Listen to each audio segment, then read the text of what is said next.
Abra sua Bíblia comigo. Em Lucas, capítulo de número 15. Lucas, capítulo de número 15.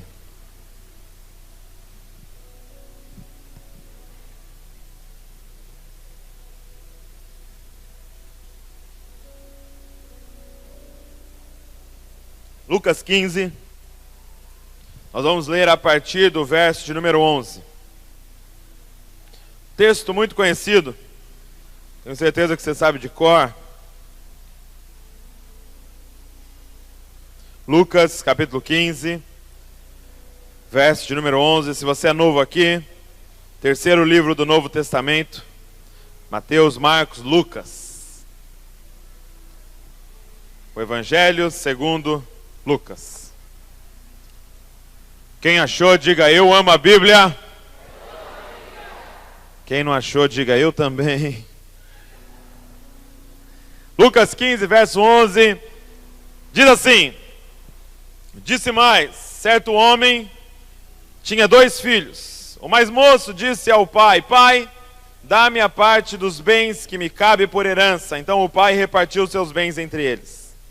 Poucos dias depois, o filho mais moço, juntando todas as suas coisas, partiu para um país distante e lá desperdiçou seus bens vivendo de modo irresponsável. E depois de gastar tudo, houve naquele país uma grande fome e ele começou a passar necessidade. Então se colocou a serviço de um dos cidadãos do país e este o mandou para os seus campos para cuidar de porcos. E ele desejava encher o estômago com as alfarrobas que os porcos comiam, mas ninguém lhe dava nada. Ele, porém, caindo em si, disse: quantos empregados de meu pai têm fartura de comida e eu estou aqui passando fome?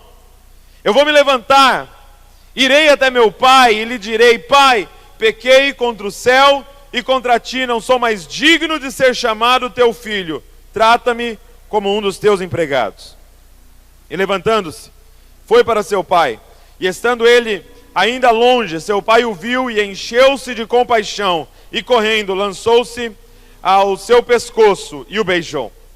E o filho lhe disse: Pai, pequei contra o céu e contra ti, não sou mais digno de ser chamado teu filho. Mas o pai disse aos servos: trazei depressa a melhor roupa, e vestiu, pondo-lhe um anel no dedo e sandálias nos pés. Trazei também o melhor bezerro e matai-o, comamos e alegramo-nos, porque este meu filho estava morto e reviveu, havia se perdido e foi achado, e começaram a se alegrar.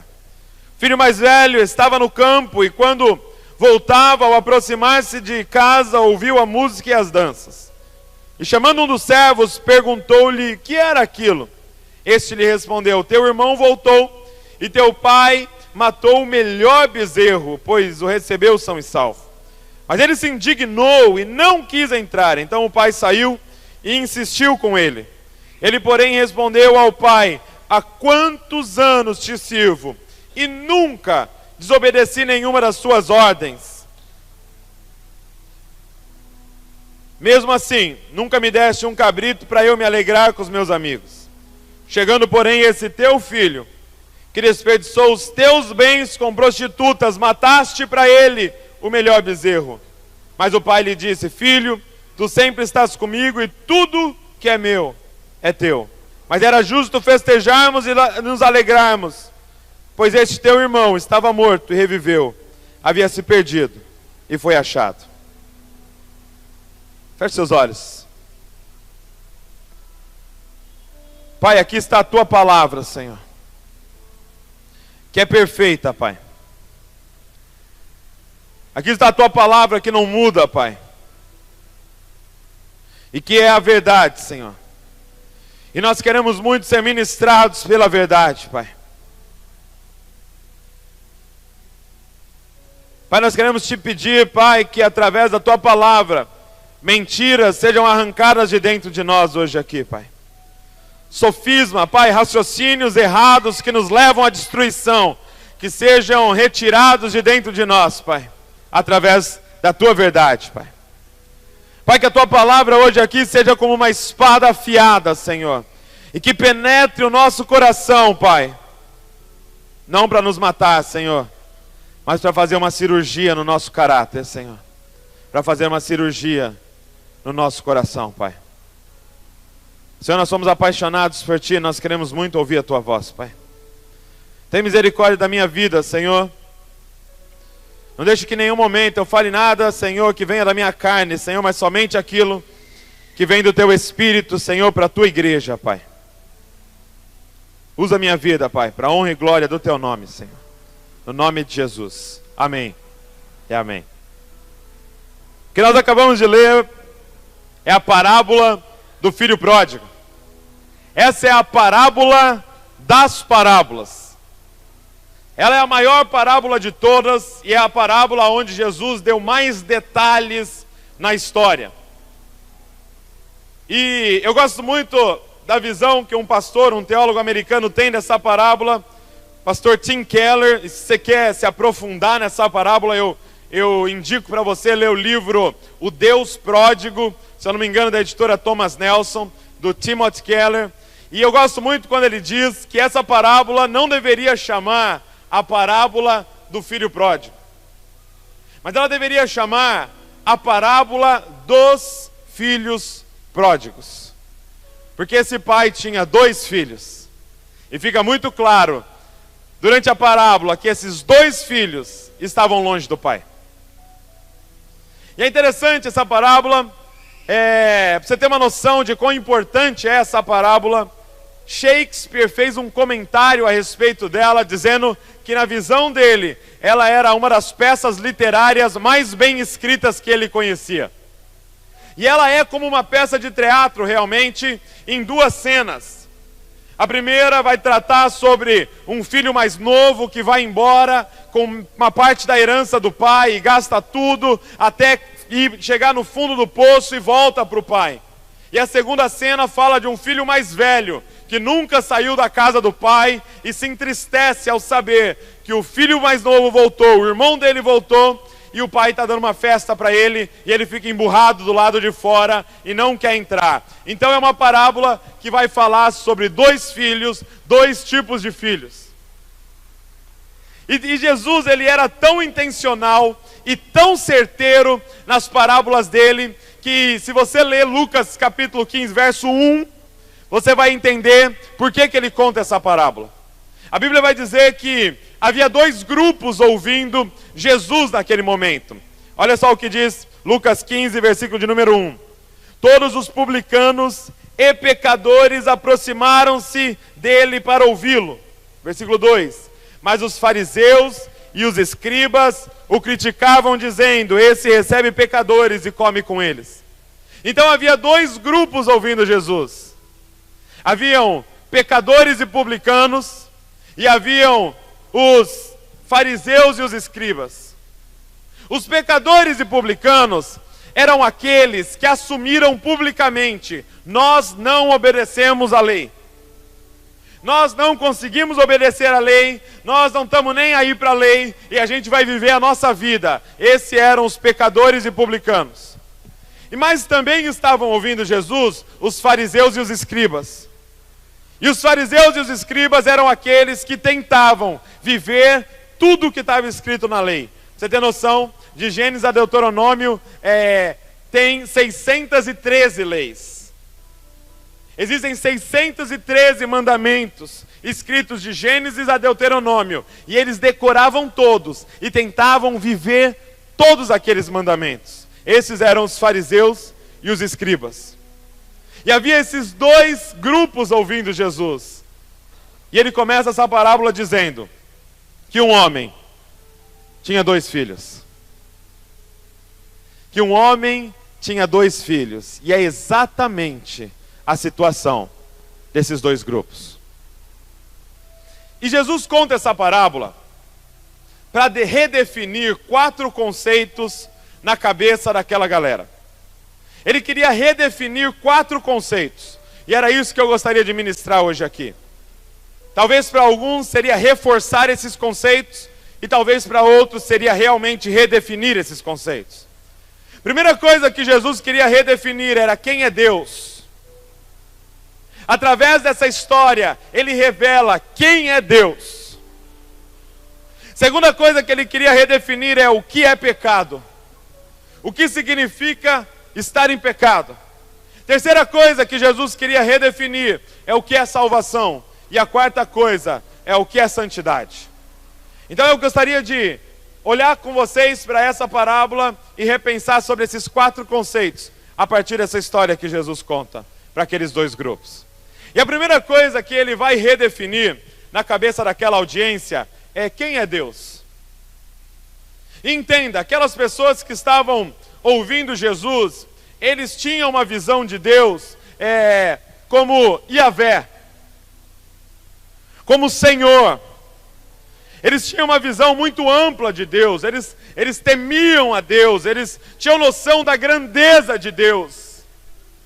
Mas Jesus dá um nó na cabeça deles quando ele começa dizendo o seguinte: um homem tinha 2 filhos. E isso revela qual é a principal característica de Deus. Deus é Pai. Ele não diz um homem tinha 2 servos.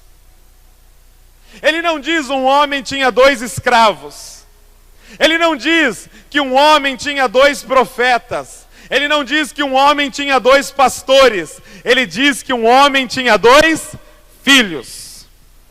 E é interessante que na agenda do ministério de Jesus, ele tinha um objetivo: revelar para todos que passassem no caminho dele que Deus é Pai.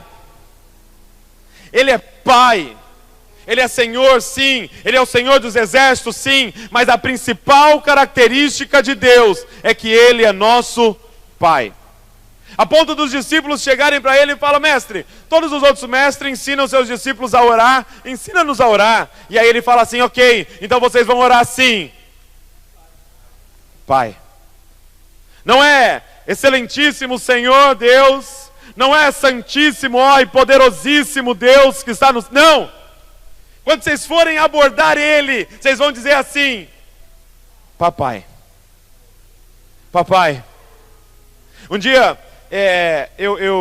meu pai, ele vem de um contexto de Assembleia de Deus, né? De igrejas bastante tradicionais, daquela época bem fechada, né? Eu lembro até de vir para Recife com ele, na Assembleia de Deus, aqui há anos atrás, era bem rigoroso. E aí um dia eu perguntei para um rapaz, né? Eu falei: poxa, por que das vestimentas?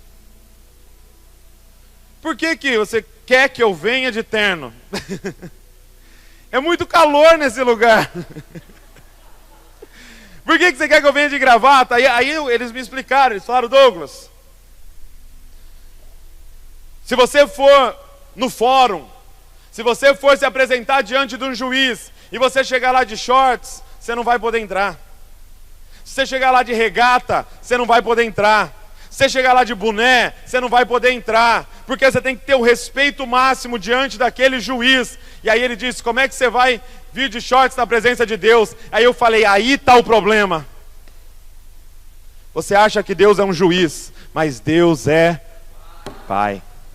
E diante do meu Pai, eu entro de shorts.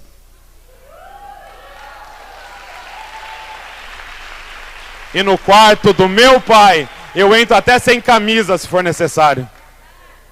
Deus é Pai. Cara, tem uma coisa muito simples, e eu não vou dizer que está errado, ok? Mas isso revela algo dentro do nosso coração. Qual que é a primeira palavra que você fala quando você vai orar? É sutil, mas muitas vezes nós começamos a nossa oração com Senhor. E eu não estou dizendo que está errado, mas revela um pouco da qual é a primeira característica de Deus para nós. E eu te desafio a começar a prestar atenção nisso e a se cobrar de falar: Papai, Papai.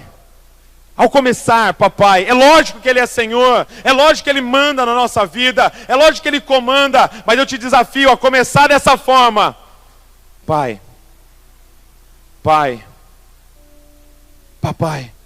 Porque quando Jesus foi batizado, e eu fico imaginando aquela cena sempre, sabe? Porque ele vai chegar para João Batista e fala: eu vim aqui para ser batizado. João fica todo constrangido, né? Como é que eu vou batizar o Filho de Deus? Você que deveria me batizar. Ele fala: não, vamos fazer assim para que seja cumprido todas as coisas. E aí ele fala: beleza. E aí ele vai batizar e eu fico imaginando João batizando Jesus, sabe? Ele pegando Jesus assim, abaixando e falando: eu batizo em nome do Pai, do Seu e do Espírito Santo. E aí a Bíblia diz que quando ele sai da água, o céu se abre, o Espírito vem sobre ele na forma de uma pomba, e aí Deus começa a falar, e ele fala assim: este é o meu servo. Este é o meu profeta, esse é o Messias. Não! Ele diz: esse é o meu filho, em quem eu tenho muito prazer. Ele é pai, cara. Um homem tinha 2 filhos. Só que, mesmo com essa revelação de que Deus é pai, não era suficiente para aquela galera. E não é suficiente para nós. Por quê? Porque quando alguém nos fala que Deus é pai, a primeira coisa que a gente puxa na memória é o nosso pai. Quando alguém fala Deus é pai, a gente na hora faz um cruzamento de dados na nossa cabeça. E a gente cruza com o nosso pai. E tem muita gente dentro da igreja que tem muita dificuldade com esse conceito de que Deus é pai. Tem muita gente que fala: Douglas, eu gosto mais do Deus Senhor, eu gosto mais do Deus Criador, eu gosto mais do Iavé, mas pai, porque o que eu conheço de pai me abandonou, porque o que eu conheço de pai me bateu com arame, porque o que eu conheço de pai, alguns abusaram, o que eu conheço de pai traiu minha mãe, o que eu conheço de pai era ausente, Douglas, era egoísta. E até mesmo simplesmente dizer Deus é pai não era suficiente. E é por isso que ele desenrola uma história para mostrar para a gente que tipo de pai Deus é. E eu já adianto para você, Deus é pai, mas não é igual ao nosso pai. E ele começa falando assim, olha, que o mais novo chegou para esse pai e falou para ele assim: eu quero a minha parte da herança. E aí todos os estudiosos vão dizer que não era metade a parte da herança, provavelmente era 1/3, porque o primogênito sempre tinha o dobro de todos os outros filhos. Então provavelmente aquele pai iria dar 1/3 da herança para aquele menino. Mas todos os estudiosos vão dizer também que esse pedido desse filho era como alguém dizendo para o pai: pai, eu gostaria que o Senhor estivesse morto. Todos os homens que estudam o contexto da época vão dizer, quase que unânime isso entre os estudiosos, chegar para o pai e falar: pai, eu quero a minha parte da herança, ele estando vivo, era desejar que o pai estivesse morto. E eu fico imaginando aquela galera ouvindo Jesus contar a história, sabe? Porque toda vez que a gente ou está lendo um livro de história, ou está assistindo um filme, a gente fica imaginando o que vai acontecer, né? Ah não, agora vamos pegar ele. Aí eu fiquei imaginando os caras ouvindo aquela história, falando: meu Deus, esse pai vai dar uma surra nesse menino. É agora, ele vai expulsar o menino de casa, vai deserdar ele, vai sair sem nada, só com a roupa do corpo.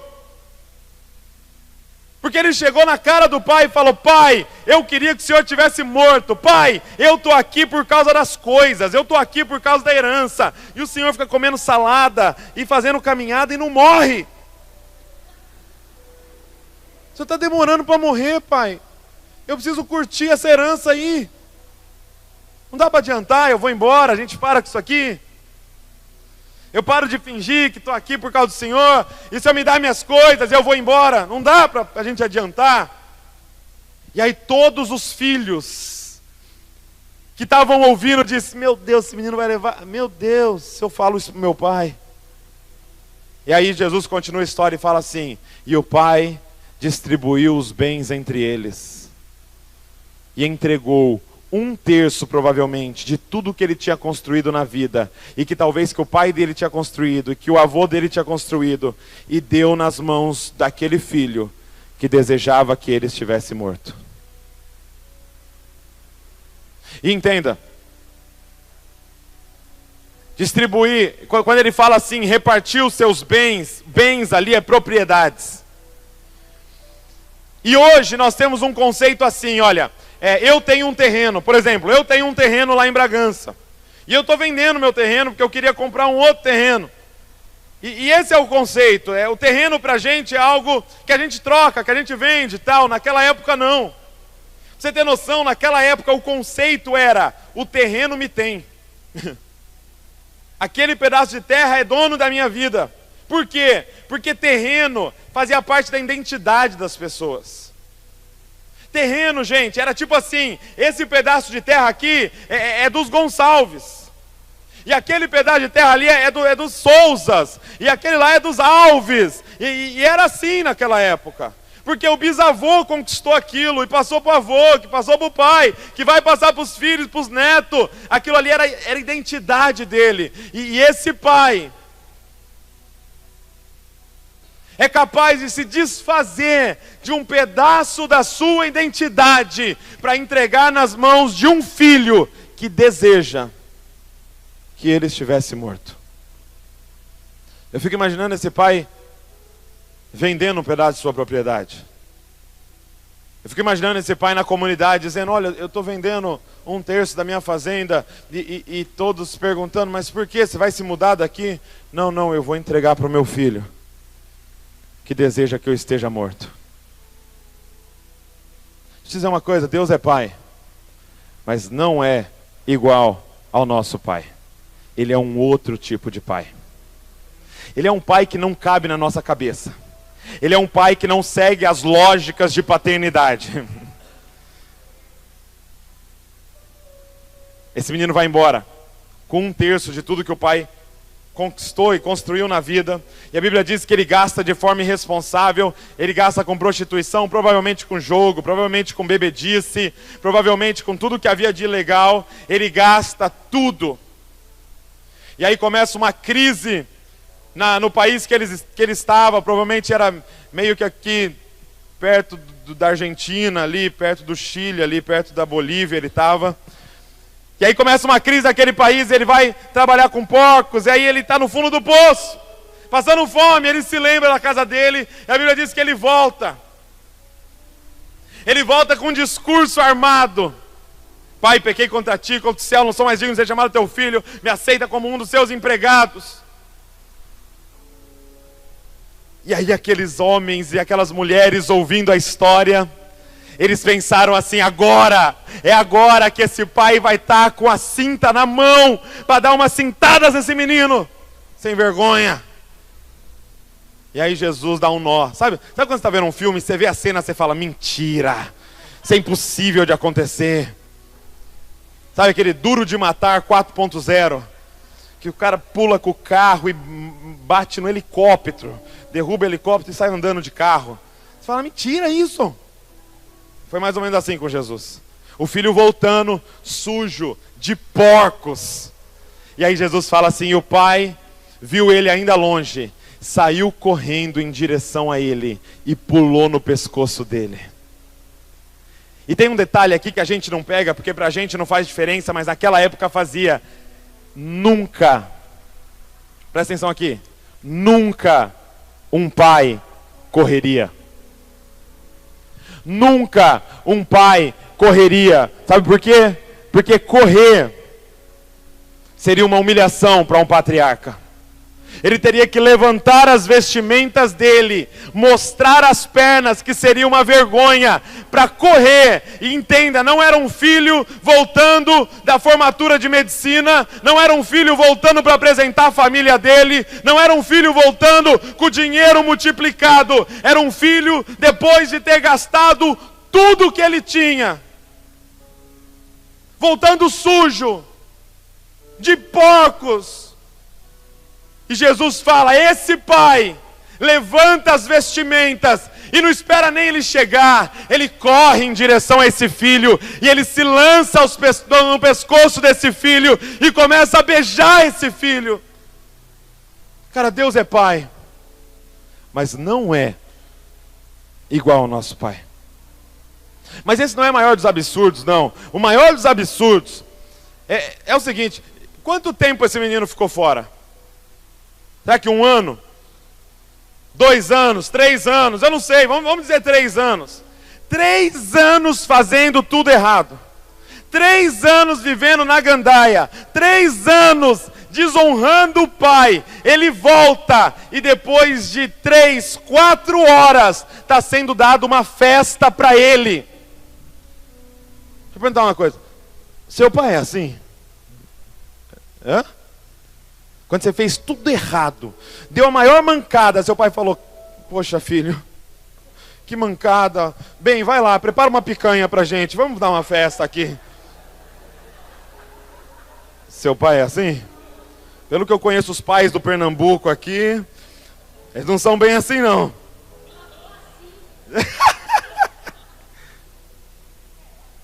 Cara, Deus é pai, mas deixa eu falar uma coisa pra você: Ele não é igual ao nosso pai. Eu lembro um dia, começo do ano, meu pai e minha mãe compraram os materiais escolares para mim. Eu era adolescente e tal. Aí compraram todos os materiais escolares e tal. E eu não sei o que eu fiz, que eu perdi a caixa inteira de lápis de cor.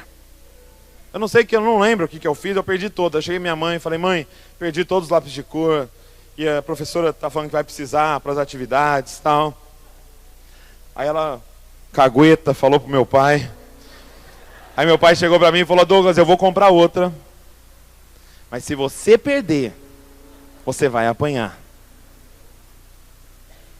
Aí eu falei: tudo bem. Aí eu ganhei uma outra caixa de lápis de cor, levei para a escola. Passou um mês, talvez, eu perdi todas. Eu não sei o que eu fiz. Perdi todos os lápis de cor. Aí eu lembro que eu estava em casa, tive que contar minha mãe de novo, né? Mãe, perdi todos os lápis de cor e tal. Aí eu lembro que eu estava em casa, de boa, tomando banho e tal. Terminei de tomar banho, me sequei, coloquei a toalha ao redor do corpo assim. Fui sair, ele estava na porta, meu pai. Não, entra de volta aí, por favor. Tira a toalha. Aí ele tirou a cinta assim e me deu 12 cintadas. Uma para cada cor. Você não sabe como eu agradeço a Deus de não ter aquela caixa de 36 cores, gente. Do amarelo limão, sabe, do verde água. Falei: graças a Deus, só tinha o básico. Esse não era meu pai. Deus é pai, mas Ele não é igual ao nosso pai. Esse menino chega e ele fala: filho, você me desonrou durante anos, vamos dar uma festa.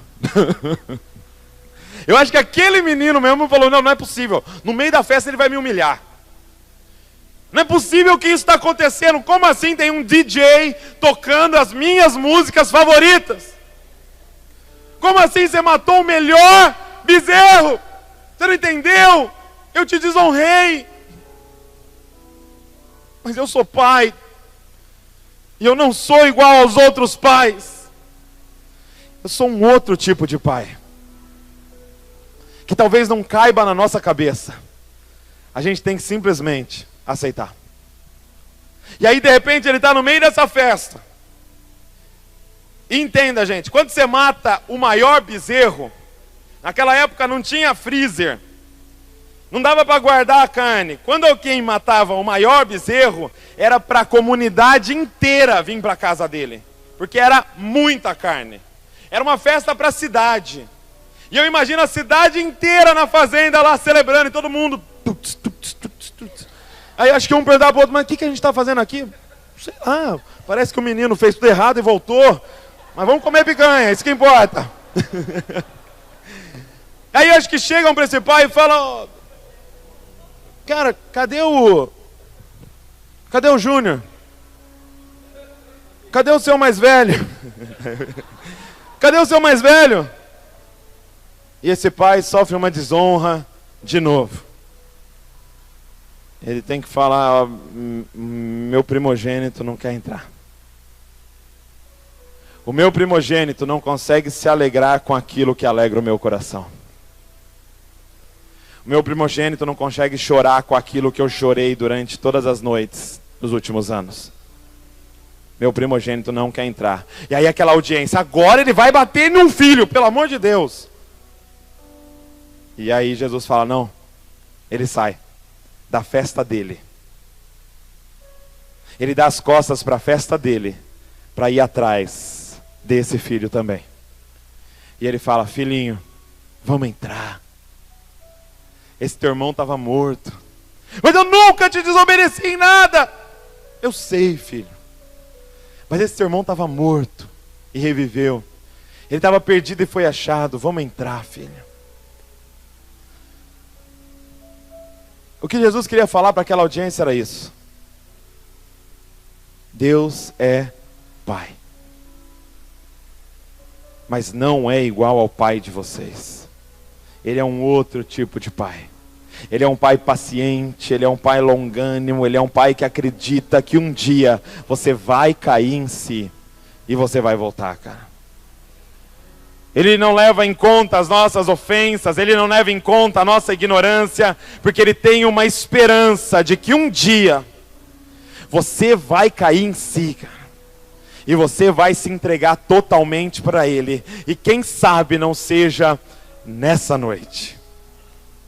Que Ele vai poder correr na tua direção e pular no teu pescoço.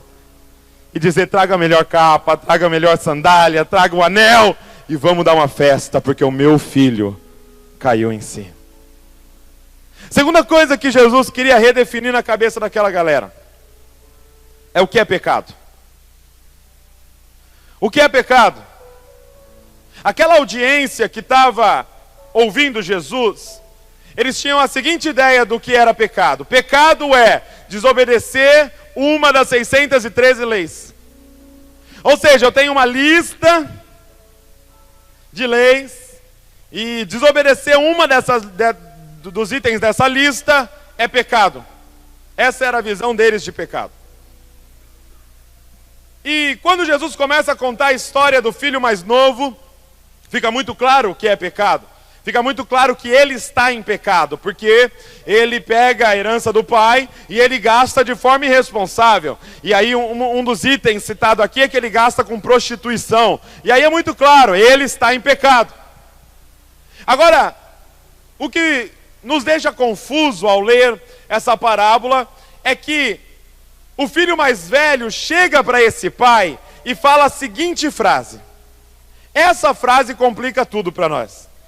Ele fala assim para o pai, eu nunca desobedeci nenhuma ordem tua. E você repara, ouvindo a história, que o pai não o repreende.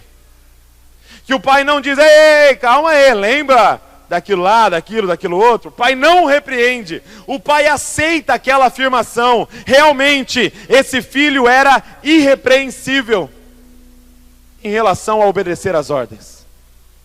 Só que é muito claro na parábola que ele também estava em pecado. Que ele também estava longe do Pai. E a pergunta é, o que é pecado? Como pode um jovem que nunca desobedeceu nenhuma ordem estar longe do Pai? E eu queria que você gravasse isso no seu coração. E eu queria que se você pudesse, se você tiver aí em condições, você anotasse isso, porque isso é algo que pode mudar a sua vida. O que é pecado, gente? Porque talvez muitos aqui hoje tenham a mesma visão. Pecado é desobedecer uma dessas coisas da lista. E Jesus deixa claro, não é. Pecado é muito mais profundo que isso. O que é pecado, segundo a parábola que Jesus conta? E ele nos revela o seguinte: pecado é não amar o Pai acima de todas as coisas. Pecado é não amar ao Pai acima de todas as coisas. Pecado é o que esse menino mais novo fez. Por quê? Porque ele amava as coisas do Pai mais do que ele amava o Pai. Ele chega, pai, eu estou aqui aguardando o Senhor morrer, mas o Senhor não morre logo, e eu quero as coisas. Pai, eu estou aqui me relacionando com o Senhor porque eu quero as coisas. Tem como o Senhor me dar as coisas? Porque na verdade eu amo as coisas. Repare que quando esse menino estava lá no fundo do poço, do que ele teve saudade?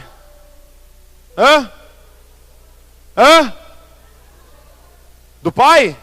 Não. Quantos trabalhadores do meu pai têm pão com fartura? E eu estou aqui passando fome.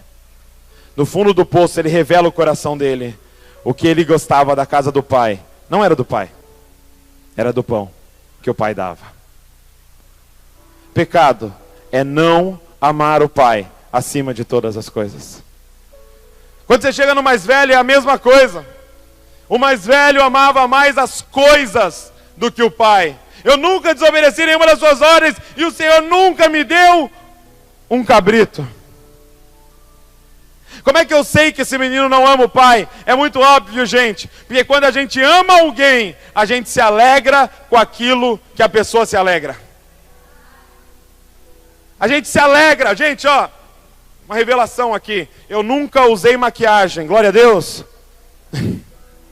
Mas eu amo quando eu vejo a minha esposa lá naquelas lojas e ela está lá olhando uma base, que para mim é um pó, é um negócio lá, e ela fala, ai, olha isso, essa base da MAC, não sei o que lá, e eu nunca usei aquilo, eu não me interesso por aquilo, mas meu coração se alegra em ver que ela está feliz com alguma coisa.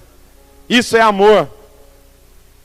E esse pai provavelmente chorou todas as noites por aquele filho, e quando aquele filho voltou, aquele menino não conseguiu se alegrar com aquilo que o pai se alegrava. Ele não amava o pai, ele amava as coisas do pai. E deixa eu te falar uma coisa. Tem duas formas de acessar as coisas do pai. Tem duas formas de pôr a mão nas bênçãos do pai. A primeira forma é através da libertinagem, é através do liberalismo. Ah, eu vou fingir que Deus não existe, eu vou fingir que Deus está morto, e eu vou viver minha vida, eu vou fazer o que eu quiser, eu vou viver, eu faço as minhas regras, eu faço o que eu quiser, e assim eu vou curtir a vida, e vou colocar as mãos nas bênçãos. Eu vou ter o meu prazer, eu vou construir o meu céu. Essa é a primeira forma de colocar as mãos nas coisas do Pai. Mas tem um segundo jeito de colocar as mãos nas coisas do Pai. É fazendo tudo certo. É você falando assim, olha, eu vou obedecer tudinho que Deus manda, para que no final eu possa apontar o dedo na cara dele e falar, o Senhor tem que me abençoar. Ou como esse menino, chega para o pai e fala assim, o Senhor está me devendo um cabrito, porque eu fiz tudo que o Senhor mandou, agora me dá as minhas coisas. Quantas pessoas dentro da igreja estão fazendo tudo certinho, mas não é porque amam o Pai, mas porque querem ter acesso às coisas do Pai.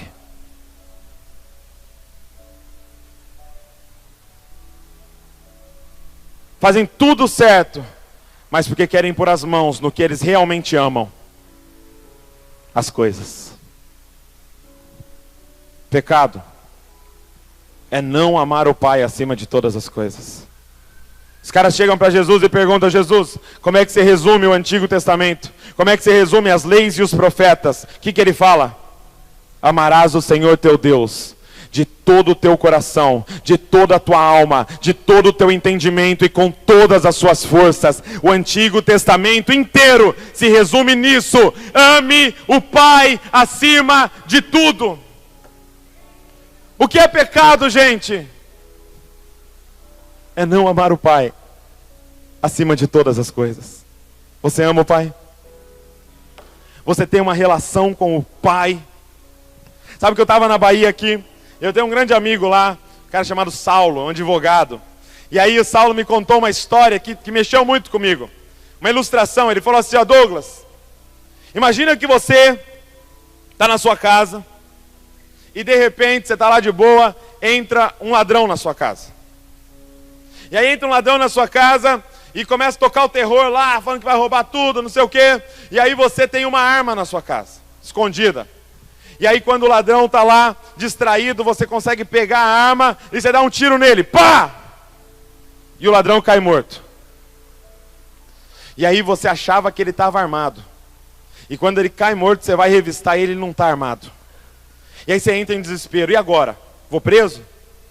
E agora? Eu vou, é defesa? Que não é? E aí você liga para um amigo seu, advogado. O que eu faço, cara? Entrou um cara aqui, eu matei ele, eu não sei o que fazer. O que eu faço? Eu mexo no corpo, eu não mexo? Como é que eu deixo? Eu chamo a polícia, eu não chamo? Como é que eu faço? Eu vou ser preso? Eu vou ser condenado nessa situação? Ele não está armado? E você entra em desespero.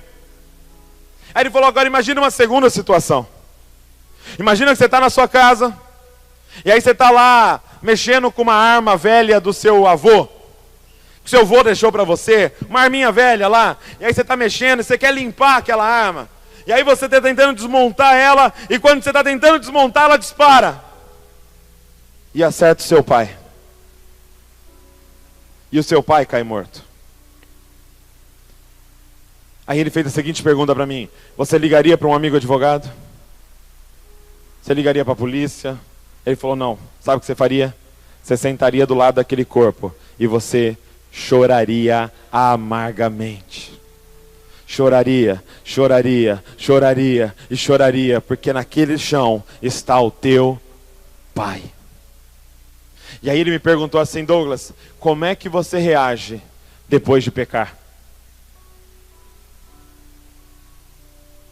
Como é que você reage depois de pecar? Você fica arrumando um meio, como é que eu confesso sem perder meu ministério? Como é que eu conto, mas eu só conto a parte que não vai me incriminar e não vão achar que eu sou não sei o quê? Como é que você reage depois de pecar? É como se você tivesse machucado um estranho, ou você senta e chora, porque você deu as costas para o seu pai.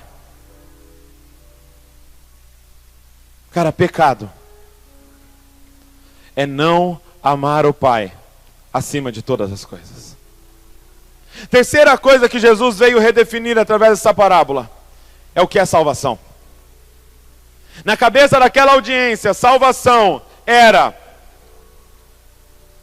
obedecer aquelas leis e ser aceito por Deus. Na cabeça daquela audiência, salvação era um esforço do ser humano em viver tudo aquilo ali, para que Deus, no juízo final, aceitasse eles. E por que eles tinham tanta raiva dos pecadores e dos publicanos? Porque os caras não estavam se esforçando.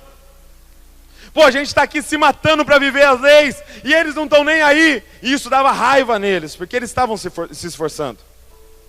E eles falavam, a gente merece Deus, vocês não, porque a gente está se esforçando, e vocês não.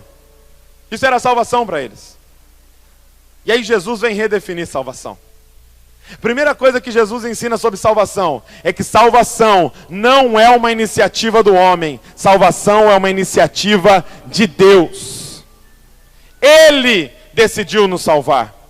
Ele se esforçou para nos salvar. Ele sangrou para nos salvar. Ele pagou um preço para nos salvar. Não nós pagamos um preço para ser salvo. Salvação é uma iniciativa do Pai. Ele correu em direção ao mais novo e ele saiu da festa e foi atrás do mais velho, porque salvação é uma ideia dele, não nossa. Então ninguém pode bater no peito e se gloriar de ser salvo. Ninguém, porque salvação é pela graça de Deus, é um presente que caiu no nosso colo. Talvez muitos aqui falam assim, e é apenas uma expressão, lógico. A gente fala, você já aceitou Jesus? Mas na real, nós deveríamos perguntar, Jesus já te aceitou? Porque salvação é uma ideia dele. Às vezes a gente fala, e aí, você já encontrou Deus? Mas na real, a pergunta seria, Deus já te encontrou? Porque salvação é uma iniciativa dele. Não tem como ninguém aqui bater no peito e falar, eu sou melhor porque eu sou salvo, eu estou me esforçando e você não está. Não! Eu não sei porque o Pai veio ao nosso encontro. Ele decidiu nos salvar, Ele decidiu se revelar a nós, Ele decidiu nos encontrar. Eu não sei o que Ele viu em nós, mas Ele veio ao nosso encontro. Ele saiu da festa dele e veio atrás de nós, e eu não sei o que Ele viu em nós. Então para de achar que você é melhor que seu chefe, para de achar que você é melhor que aquela gerente, para de achar que você é melhor que a sua prima que está saindo com todo mundo, para de achar que você é melhor que a sua mãe, que seu cunhado. Para! Deus encontrou você, e é por isso que você está aqui, cara. Começa a clamar: Pai, encontra ele. Pai, encontra o meu chefe. Pai, sai de encontro a minha cunhada. Sai de encontro as minhas amigas. Sai de encontro aquela gerente. Pai, encontra eles como o Senhor me encontrou. Ao ver eles ainda longe, Pai, corre em direção a eles, Pai, e pula no pescoço deles, porque eu sou tão sujo quanto eles. Pai, encontra eles. Primeira coisa sobre salvação, gente, é uma iniciativa do Pai. Se você está aqui é porque Ele te achou, cara. É porque Ele te achou. E a segunda coisa que Ele fala sobre salvação é que é necessário arrependimento. O filho mais novo, para a gente é muito óbvio. Ele está lá na lama e ele fala: levantar-me-ei, irei ter com meu pai, e eu vou chegar diante do meu pai, e eu vou abrir a lista de coisa errada que eu fiz, e falar: Pai, pequei contra ti, contra o céu, Pai, eu me envolvi com isso, Pai, eu fiz isso, Pai, eu fiz aquilo, e eu vou abrir minha lista de coisas erradas, e eu vou me arrepender dessa lista de coisas erradas. E talvez nós, dentro da igreja, nós nos tornamos especialistas em abrir a nossa lista de coisas erradas e nos arrepender. A minha pergunta é: como é que a gente faz quando a gente é o filho mais velho e a gente só tem uma lista de coisas certas e a gente precisa se arrepender da nossa lista de coisas certas? Porque o mais novo tinha que se arrepender de uma lista de coisas erradas, mas o mais velho tinha que se arrepender de uma lista de coisas certas. Como é que você se arrepende de uma lista de coisas certas? Pai, eu nunca desobedeci nenhuma das tuas ordens. É, meu filho, mas você precisa se arrepender. Como? Pai, mas eu estou fazendo tudo certo. Mas você precisa se arrepender. Como? Porque ser cristão talvez seja um pouco mais profundo do que você imagina. Cristão é o tipo de pessoa que se arrepende da lista de coisas erradas que fez, mas também se arrepende da lista de coisas certas que fez, com a motivação errada. Talvez algumas pessoas hoje aqui precisam vir diante do altar e se arrepender de alguns jejuns que fez, porque não foi por amor ao Pai, foi para ter as coisas do Pai. Talvez alguns aqui precisam se arrepender de ter subido o monte para orar, porque não foi por amor ao Pai, foi para ter mais poder e para se aparecer na frente dos outros. Você precisa se arrepender dessa lista de coisas certas, meu irmão, que você fez com a motivação errada. Pai, eu nunca desobedeci nenhuma ordem tua. É, meu filho, mas você me obedece para colocar as mãos nas minhas coisas e não porque você me ama. Talvez alguns precisam se arrepender de algumas ofertas que deu, que não foi por amor ao Pai, mas foi para ter as coisas do Pai. Pai, eu te dou isso e em troca o Senhor me dá alguma coisa. Salvação é uma iniciativa de Deus. E para a salvação requer arrependimento das coisas erradas que você fez e das coisas certas que você fez, com a motivação errada no seu coração. Talvez uma das coisas mais erradas que a gente faz dentro da igreja é jejum, gente. Cara, quantas vezes a gente jejua por coisas? Pai, vou fazer esse sacrifício aqui para o Senhor me dar tal coisa. Vou fazer esse sacrifício. E qual é a revelação sobre jejum? Os caras chegam para Jesus e criticam: ei, Jesus, o pessoal do João Batista jejua, os discípulos dos fariseus jejuam, e os seus não jejuam. O que Jesus fala para eles? É lógico. Pode os convidados do noivo jejuar enquanto o noivo está com eles? Não. Mas chegará o tempo em que o noivo será tirado e então jejuarão. Qual é a revelação sobre jejum? A gente jejua porque a gente tem saudade de Cristo Jesus, cara. Ah, meu noivo volta. Meu noivo, a saudade é tão grande que eu não vou nem comer meu noivo. Ah, meu noivo volta. Volta, meu noivo. Eu não vou nem comer porque eu tenho saudade de ti, Senhor Jesus. Eu tenho saudades de ti, Senhor Jesus. Essa é a revelação sobre o jejum. Tudo que a gente for fazer, quer comais, quer bebais, quer façais qualquer outra coisa, faça tudo para a glória do teu Pai. A gente precisa se arrepender, cara, de uma lista de coisas certas que a gente fez. É isso que é necessário para ser salvo. É entender que é uma iniciativa do Pai e que é necessário arrependimento. E por último, o que Jesus veio redefinir através dessa parábola é o que é santidade. O que é santidade? Para aquela audiência, santidade era obedecer aquelas leis. Era fazer tudo certinho para conseguir conquistar o favor de Deus. Se você quebrasse aquelas leis, você era amaldiçoado. Se você obedecesse aquelas leis, você era abençoado. Eles entendiam que eles precisavam obedecer tudo para que o amor de Deus se manifestasse na vida deles. E Jesus vem e traz uma nova revelação sobre santidade. Santidade não é o que você precisa fazer para conquistar a Deus. Santidade é você entender que Deus já foi conquistado e que Deus já é apaixonado por você e que Deus já ama o máximo que dá para amar, e em gratidão a isso, você passa a obedecê-lo. Você não obedece a Deus para conquistá-lo. Você entende que Deus já foi conquistado na cruz do Calvário, e em gratidão a isso, você passa a obedecê-lo. 2 exemplos. Primeiro, o povo no Egito.